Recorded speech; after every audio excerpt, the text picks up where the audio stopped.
The sum of 4 consecutive odd integers is 136. What are the 4 integers? So before even attempting to tackle it, let's think about what it means to be a consecutive odd integer, what 4 consecutive odd integers could be referring to. So we could start with, let's say we had 3, the next odd integer. So we want consecutive odd integers. We want the next odd integer would be 5, then the one after that would be 7, and then one after that would be 9. These are consecutive odd integers. Another example, we could start at 11. Then the next odd integer is 13. The next one is 15. The next one is 17. The example of non-consecutive odd integers, if someone went from 3 straight to 7, these are not consecutive. The next integer, the next odd integer, I should say, after 3 is 5, not 7. So these are examples of consecutive odd integers. These are not consecutive odd integers. So with that out of the way, let's actually try to tackle this question.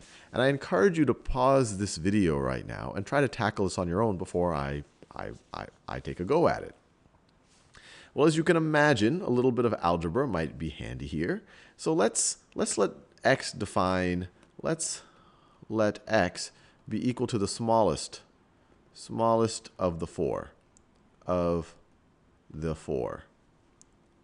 So if x is the smallest of the 4 integers, of the 4 consecutive odd integers, if x is the smallest of them, how can we express the other 3 in terms of x? Well, let's just use these examples right over here. If that is x, then how would we express this in terms of x? Well, this would be x plus 2.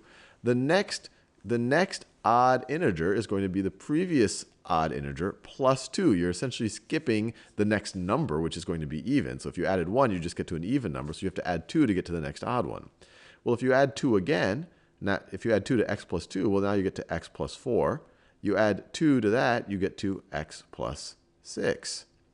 And you see that again right over here. If this was x, then this is x plus 2. This is x plus 4. And this is x plus 6. So in general, if x is the smallest of the integers, we can define the other 3 as x plus 2, x plus 4, and x plus 6. And so let's take the sum of them and set that equal to 136 and then solve for x. So the smallest one is x. Now the next smallest one is going to be x plus 2. Now the one after that is going to be x plus 4. And then the one after that is going to be x plus 6. So this is the sum of the 4 consecutive odd integers. And they tell us that that is going to be equal to 136. This is equal to 136. And now we can just literally solve for x. We have just one unknown here. So let's add these x terms together. So we have 1x, 2x's, 3x's, 4x's. So we can rewrite those literally as 4x.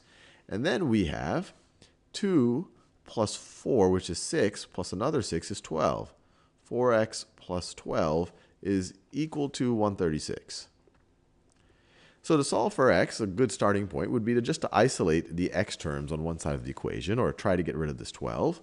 Well, to get rid of that 12, we'd want to subtract 12 from the left-hand side, but we can't just do it from the left-hand side. Then this equality wouldn't hold anymore. If these two things were equal before subtracting the 12, well, then if we want to keep them equal, if we want the left and the right to stay equal, we got to subtract 12 from both sides. So subtracting 12 from both sides gives us, well, on the left-hand side, we're just left with 4x. And on the right-hand side, we are left with 136 minus 12 is 124. Did I do that right? Yeah, 124. So what is x? Well, we just divide both sides by 4. You can divide both sides by 4 to solve for x. And we get x as being equal to, do that in the same original color, x is equal to 124 divided by 4. So let's see. 100 divided by 4 is 25. 24 divided by 4 is 6. 25 plus 6 is 31. And if you don't feel like doing that in your head, you could also, of course, do traditional long division. Goes into 124. 4 doesn't go into 1. 4 goes into 12 3 times. 3 times 4 is 12. You subtract, bring down the next 4. 4 goes into 4 one time. You get no remainder. So x is equal to 31. So x is the smallest of the 4 integers. So this right over here, x is 31. x plus 2 is going to be 33, x plus 4 is going to be 35, and x plus 6 is going to be 37. So our four integers, our four consecutive odd integers are 31, 33, 35, and 37.